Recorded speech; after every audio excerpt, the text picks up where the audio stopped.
for my own sake, but I knew that I had enough memories to remember those times and those feelings. And that was very tough to talk to Phil and talk to the organization and tell them it was time for me to move on.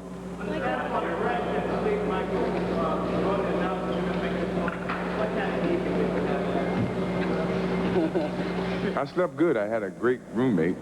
I felt real good. It was tough, you know, because this was a tough decision to make, and it was a tough announcement for me. But there's many nights I don't get much sleep, and I go out and play games, and when I'm nervous, I say what's on my mind, and I guess this is a great time to do it. Mike, the fact that you're leaving a game with your skills still, No, because, Melissa, I've always told you, as well as everyone who's watched me, that I never wanted to leave the game when my skills started to diminish. Because once that starts to happen, I feel the foot in my back. You know, people pushing me out of the game, saying that I don't have the skills that I used to have. I think one thing that I like to remember about my game is that I tried to maintain high consistency levels every year. And I felt when the consistency started to diminish, the foot started pushing. And I didn't want to get to that situation. I wanted to, when I get to a pinnacle and I feel that my skills are still good, I'm not starting on the downside of my career, I want to walk away from the game. And it's been very fortunate that I'm on top. And I'm coming off 3 championship seasons. I'm coming off a great situation with my team, where the team believes in themselves, and a lot of them have stepped up and gained their identities and their own expectations for themselves. This is the perfect time for me to walk away. Michael, you somebody as great of an impact on the game and as good instead of coming along? Can I remember any of? Can you envision anybody with It will, always will. That's just the way life is. You're always going to have a better man out there somewhere. It may be 1, 2, 3, 4, 5, maybe 10, 20 years down the road. There's always a better man somewhere. And that is not one of my fears, because as long as I was playing the game, I believed in myself as a basketball player and certainly as a person. And hopefully when that person comes along and maybe have the impact as a Magic Johnson, Dr. J, myself, Larry Bird, Charles Barkley, you know, he feels the same way. But it will be another player in that nature. I would never do you guys' job, because you don't have sympathy for normal people sometimes. And I think I like to give myself a little bit more credit to have sympathy for other people.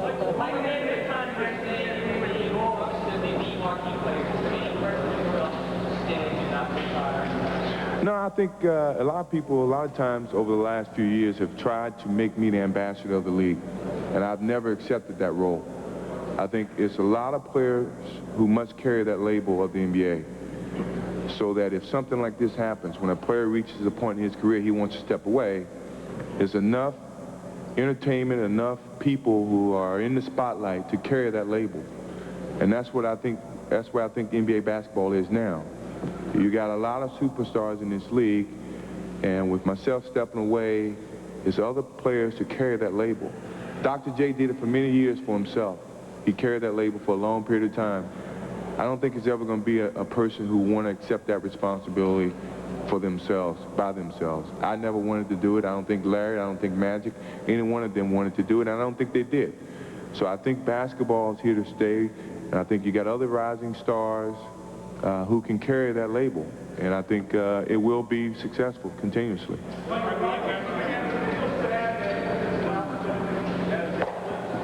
Hey.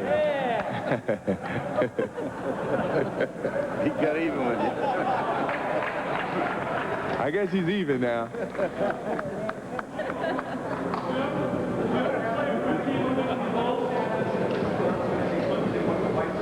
Yeah, I heard you last night. You took it the wrong way. I don't appreciate what you said. My whole initiative was to do it today, and it leaked out yesterday. And the reason that I did it here today is training camp starts Thursday. I wanted to get it over and done with before training camp starts, because I feel the team has to start on their own 2 feet, and they should start on the first day of training camp. That was my initiative for doing it today. It wasn't to overshadow the White Sox. If it was, I wouldn't have went to the game. You know, I went to the game to support, and I'm here to support the White Sox. I'm not here to overshadow anyone. I'm here to say goodbye to the game at this particular time so the lives of my teammates and of the franchise and of the Chicago Bulls move forward starting Thursday when training camp opens. That was my initiative. I can't hear all you guys. You mentioned that the motivation factor is no longer there for you. How can you tell?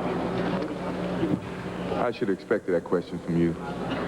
I expected it because I am in touch with my feelings about the game, about my skills to the game. I've always been in tune to what's right for me as a player and as a person in these circumstances.